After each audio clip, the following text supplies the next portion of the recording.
പാല് വാങ്ങിയതിന്റെയും അരി വാങ്ങിയതിന്റെയും കാശ് കൊടുക്കാൻ 1-ാം തീയതി KSRTC ജീവനക്കാർ ഇനി വേറെ വഴി നോക്കേണ്ട അവസ്ഥയിലാണ്. MD സ്ഥാനത്ത് നിന്ന് ടോം ജെ തച്ചങ്കരി പടിയിറങ്ങിയ ആദ്യ മാസം തന്നെ ശമ്പളം മുടങ്ങി. ശമ്പളത്തിന് മാറ്റിവെച്ച കാശ് തടഞ്ഞ ഗതാഗത സെക്രട്ടറി ഒടുവിൽ അനുകൂലിച്ചിട്ടും ജീവനക്കാർക്ക് ശമ്പളം കിട്ടിയില്ല. KSRTCയിൽ മാസത്തെ അവസാന ദിനം ശമ്പളം നൽകണമെന്നതാണ് ചട്ടം. എന്നാൽ നഷ്ടങ്ങളിലേക്ക് കൂപ്പുകുത്തിയ KSRTCയിൽ കാലങ്ങളായി ഇതൊന്നും നടപ്പിലായിരുന്നില്ല. മാസാവസാനം കഴിഞ്ഞ് അടുത്ത മാസം പിന്നിട്ടാൽ പോലും ജീവനക്കാർക്ക് ശമ്പളം കിട്ടിയിരുന്നില്ല. എന്നാൽ ടോം ജെ തച്ചങ്കരി MD സ്ഥാനത്തെത്തിയപ്പോൾ ഇവയ്ക്കെല്ലാം മാറ്റം വന്നു. അധികാരത്തിലെത്തിയപ്പോൾ തന്നെ ശമ്പളം മാസാവസാനം നൽകിയിരിക്കുമെന്ന് പറഞ്ഞ വാക്ക് അദ്ദേഹം പാലിക്കുകയായിരുന്നു. ടോം ജെ തച്ചങ്കരി MD ആയിരുന്ന കഴിഞ്ഞ 10 മാസക്കാലം മാസാവസാന ദിനം തന്നെ മുഴുവൻ ജീവനക്കാരുടെയും ശമ്പളം കൃത്യമായി നൽകിയിരുന്നു. കൂടാതെ കഴിഞ്ഞ 2 മാസം ഹൈക്കോടതി വിധി പ്രകാരം ജീവനക്കാരിൽ നിന്ന് പിടിക്കുന്ന NTR, PF, LIC തുടങ്ങിയവയും അവർക്ക് മാസാവസാനം നൽകിയിരുന്നു. എന്നാൽ ഈ മാസം അവസാന ദിവസം ജീവനക്കാർക്ക് ശമ്പളം കിട്ടില്ലെന്നാണ് സൂചന. എന്നാൽ യൂണിയൻ സമ്മർദ്ദത്താൽ തച്ചങ്കരിയെ പുറത്താക്കുകയും ചെയ്തിട്ടുണ്ട്. എല്ലാം ഭദ്രമാണെന്ന് കാട്ടാൻ വരും മാസങ്ങളിൽ ശമ്പളം മുടങ്ങില്ലെന്ന് സംയുക്ത ട്രേഡ് യൂണിയൻ തൊഴിലാളികൾക്ക് ഉറപ്പ് നൽകിയിരുന്നു.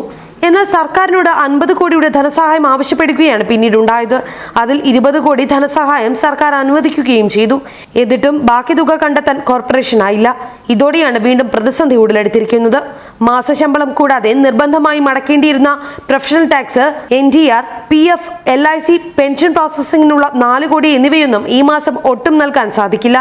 കൂടാതെ സ്പെയർ പാർട്സും സപ്ലയർമാർക്കും കോൺട്രാക്ടർമാർക്കും മറ്റും മാസം തോറും കുറേശ്ശെയായി നൽകിക്കൊണ്ടിരുന്ന തുകയിലും ഒറ്റ പൈസ പോലും നൽകാനായിട്ടില്ല.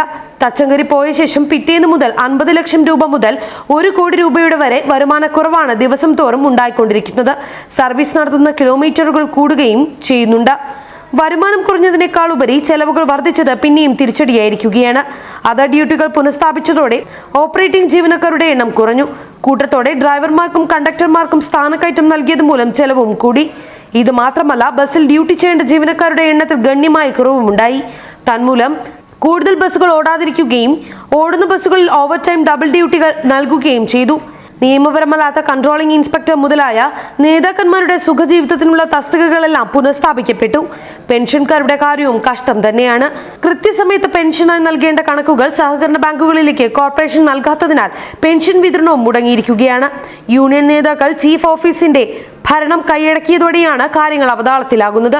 മാനേജ്മെന്റ് ചെയ്യേണ്ട കാര്യങ്ങളിലെല്ലാം നേതാക്കളാണ് തീരുമാനമെടുക്കുന്നത്.